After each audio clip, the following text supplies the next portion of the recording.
So that's why I said to you, let's already move on. It's a done deal. It's over. Chimps drag man 1/2 mile. U.S. tour guide severely bitten at South African sanctuary.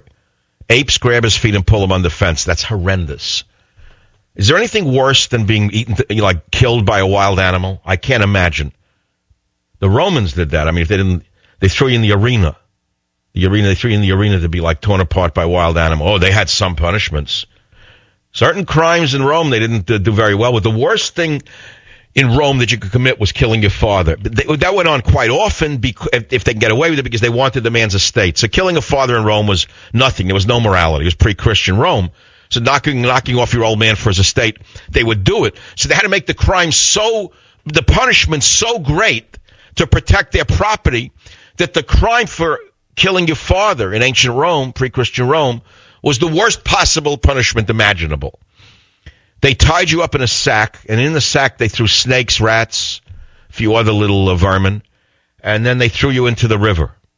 That was a combo job. You got eaten alive, and you were drowning at the same time. That's a nice thought. No wonder I spilled tea with these things in my head, the things I carry around.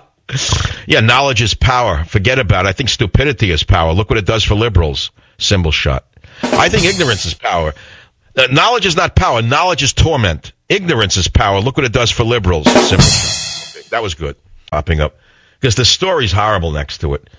Chimps attack American at South Africa sanctuary. This is at the Jane Goodall Institute Chimpanzee Eden. When 2 chimps grabbed his feet and pulled him under a fence into their enclosure. Dragged him 1/2 mile while eating his ear and his fingers. That's horrid. Horrid.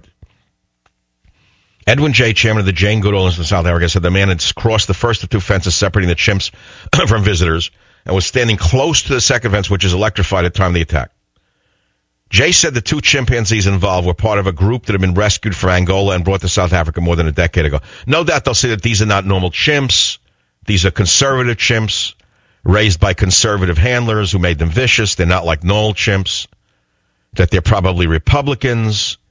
And that explains why they pulled the man underneath the fence and ripped off his fingers and his ear.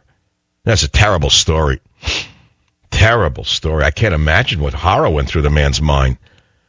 I don't like chimpanzees personally. I never liked them. I always felt they were like crazy. No, like a gorilla. I understand. You know well enough to leave a gorilla alone. You know what I mean? I feel bad for the silverbacks. I've given money to the elephants. Leave the silverbacks alone. I always have empathy for them. A chimp is always like a crazy SOB to me. They always look nuts. They don't look controllable. Well, who brings a chimp into a house? Remember I told you the story?